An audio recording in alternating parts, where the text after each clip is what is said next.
For tonight's Throwdown, we'll be debating Heisman Trophy candidates. So please welcome in the right corner, Matt Fortuna, Notre Dame blogger for ESPN.com.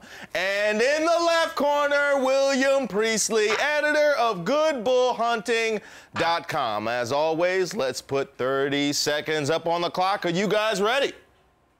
Let's do it. Let's get it on. All right, Will, let's start off with you. Are Johnny Football Manziel's stats of 43 touchdowns along with 4,600 total yards of offense impressive enough to get the award?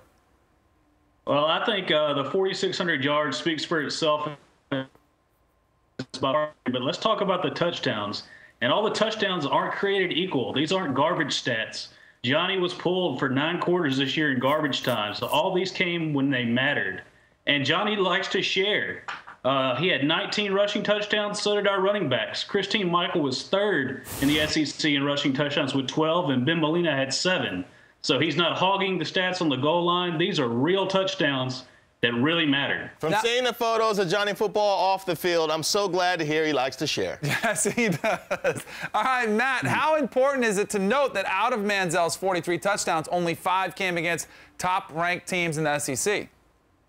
I think that means a lot, and even more importantly, I think you have to look at the 2 losses that Texas A&M had this season, Florida and LSU. He did not play his best games. I believe he had 3 interceptions against LSU. Those were 2 winnable games. I don't know why when Colin Klein has 1 bad game, he's automatically out of the race, but Johnny Manziel had 2 bad games, and everyone seems to forget that just because he has a cool nickname.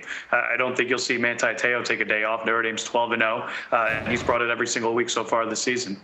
Well, let's talk about Manti Te'o, Matt. Look at his stats, 103 tackles, 7 interceptions, 2 fumble recoveries, and the biggest heart the human body can sustain. Do these stats stick out enough for him to win the award? I think they do. I think the 7 interceptions as an inside linebacker is what really sticks out. But the most important record is 12-0, number 1, and the number 1 scoring defense in the country. And that starts with him. He's everywhere. He's a leader on the field. He's a leader off the field. He's probably the most important player that the most storied program in college football history has had in the last 20 years. I don't think you can really measure the kind of impact he's had just with numbers alone. Well, Will, does that impress you? Does 100 tackles a middle linebacker impress you out of Manti Te'o? The 100 tackles doesn't. He's 51st in the nation in tackles. 7 people in the Big Ten, for example, have over 100 tackles, and only 52, half of those were solo tackles. DeMontre Moore for A&M had 54 on his own, including 20 tackles for losses and 12.5 sacks. So he doesn't have to take it because he's got half the team to help him with it.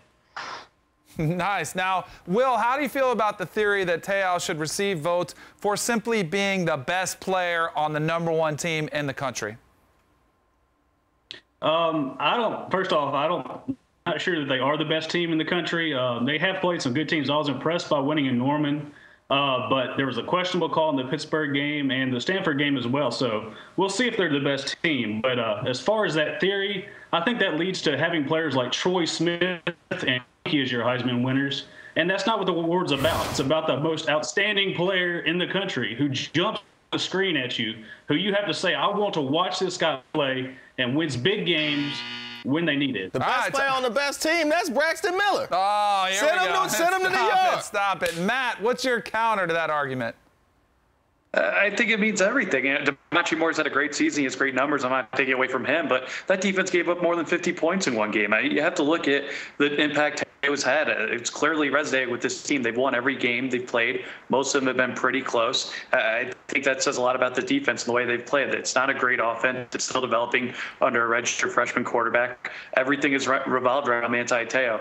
And I had no problem with Troy Smith winning it 6 years ago. I know he didn't turn out to be the best NFL quarterback in the world, but this is an NFL award. And if it was, I think Te'o has a brighter future than the 2 finalists he's going against this weekend. Well, Matt, let me ask you, what would shock the world more? A strictly defensive player winning the award or the AARP voters finding it within themselves to tab the youth and give it to a freshman? Let's make one thing clear. Right? There's a big difference between a freshman and a redshirt freshman. Manziel's had a whole year at Texas A&M. I know he has a different coaching staff. He had to learn some new things in the offseason, but there's a big difference when you have 1 or 0 years of college experience under your belt. But to get to your question, I think the Defensive Player Award would be a bigger surprise given voters' histories. Will, what do you think is the bigger shock? Well, I think the bigger shock would be a freshman like Johnny Manziel. I mean, he is a redshirt freshman, but he had never played a game before. And his first game was against Florida, arguably the best defense in the land. And he played pretty well and almost won that game. And Charles was a player, even if he returned punts. I mean, so a defensive player has won the award before. I think the nation more if the media got with it and voted the best player, the most outstanding player, the Heisman. All right, final round is a speed round. You got 10 seconds or less. Will, tell us, who wins the Heisman? Johnny Manziel, best nickname. He's the best player in the SEC. He beat the best team in the land. He's converted over 55% downs. And for every time that matches a tackle for a loss, Johnny Manziel scores 8 touchdowns. Woo, that's pretty strong. Matt, what do you think? Who's going to win it? Strong nickname. I didn't see that in the voting criteria. I didn't see anything about almost beating Florida either. That's a nice moral victory for the 19-year-old then. I think he's going to win it based on voters' histories. If I had a vote, I'd give it to Te'o. Woo. This is tough one. This is a tough one. They've both done fantastic jobs. I want to thank Will Priestley of GoodBillHunting.com and Matt Fortuna of ESPN.com. But I'm looking at degree of difficulty. Yeah. One of these guys took the more difficult argument, and he pulled off the Skype looking as fuzzy as a cartoon character. That is Matt Fortuna of ESPN.com, who also had the foresight to put his prompter near the screen. Very well done. Congratulations to you, Will Priestley. You got one in. You represented yourself well, but I got to give it to Matt Fortuna of ESPN.com and new champion of the Blogger Throwdown. You are watching Unite, ESPN's very first late-night show. Make sure you watch it every weeknight at midnight on ESPNU and tell your friends. Hit us on Twitter at Unite and like us all on Facebook.